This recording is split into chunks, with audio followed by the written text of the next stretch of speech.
你坐过的最久的火车是多长时间？40个小时，在车上连睡2晚，算久吗？接下来我们就要在眼前的这趟绿皮车上度过40个小时。小小瓦罐到处瞎转。这会儿是下午的3点半，坐标昆明站站前广场。我们一会儿要从这里全程搭乘的就是由昆明开往厦门北的快232次，全程大概走行2400公里左右，经停云南、贵州、广西、广东、福建4省1区。正点的情况下，我们需要坐上40个小时零16分钟。这趟车应该是国庆之后刚开动的，其实非节假日的时候，大部分火车上的乘客都不是很多。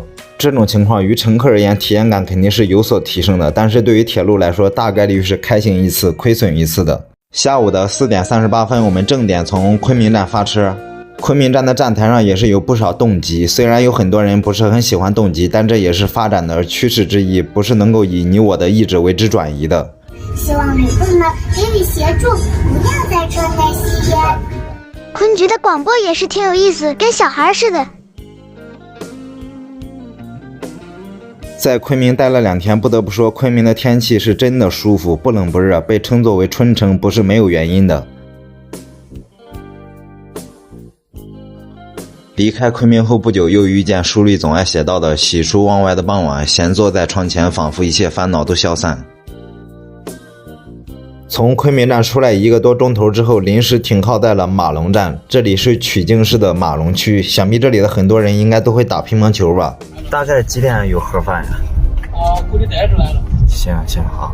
恩觉得盒饭35一份还真是第一次见，还是再等等吧，一会儿应该会降价吧。来，套餐盒饭最后一趟，还有没吃饭的啊？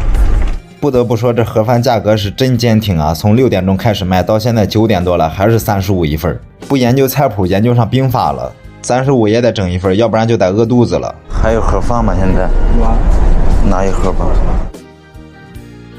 2荤2素1份汤，还有每个路局都少不了的经典半片午餐肉。味道还行，就是这个汤喝起来是真的不方便。这里还有一些炒菜和套餐的菜单，炒菜的价格感觉还是挺合理的。今天下午从酒店出来之后，嗓子有点难受，感觉有点感冒了。现在也吃饱喝足了，回去躺着吧。从餐车回来之后，刚好是停在了黔西南布依族苗族自治州的兴义站。刚刚擤鼻子给鼻涕擤流血了，看来是真的睡觉了，不能再熬了。一觉睡醒都来到贵港了，看了一下时间，已经早上的9点多了。第一次在火车上醒得这么晚，毕竟之前坐过夜的车5点钟就会醒。好家伙，这感冒还有助眠功能吗？醒都醒了，那接下来又是熟悉的流程。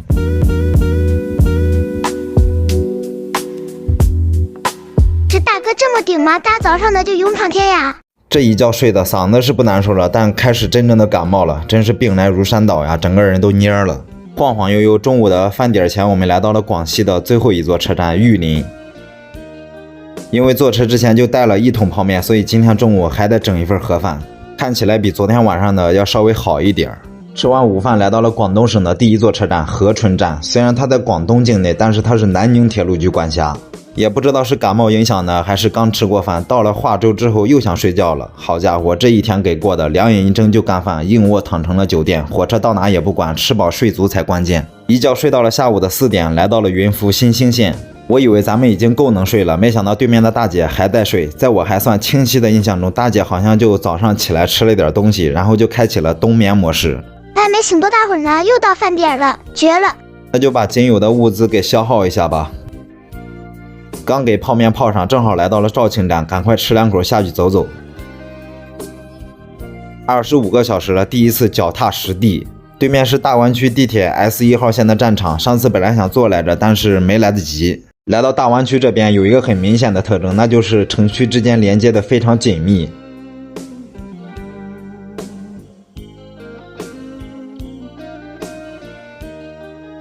广州北那是真空啊！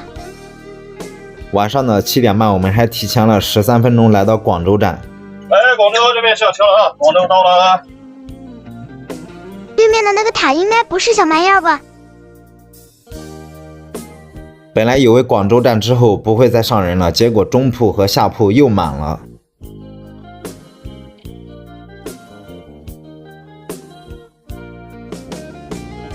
一直到东莞这边，大湾区的建成区基本上都没怎么断过。晚上的10点07分，我们来到了今天的最后一座停靠站——惠州站。那就睡觉吧，再停车就是明天早上5点的永定站了。好家伙，一觉醒来都快8点了，已经来到漳州了。再过1个小时左右，应该就到终点站厦门北站了。得赶紧先去洗漱一下了。一转头就看到大爷就这么水灵灵的在这里把裤子给换了。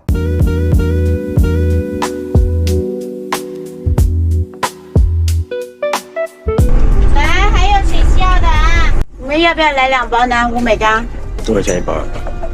这个我们卖的就是25块钱2袋，50块钱给买4袋送1袋。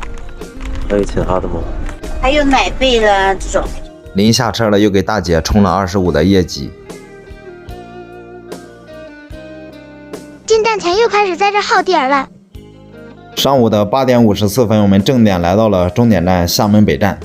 这40个小时用一句话总结就是吃吃睡睡，坐车简单不累。好了，那本期视频到这也就结束了。承蒙关照，我们下期见。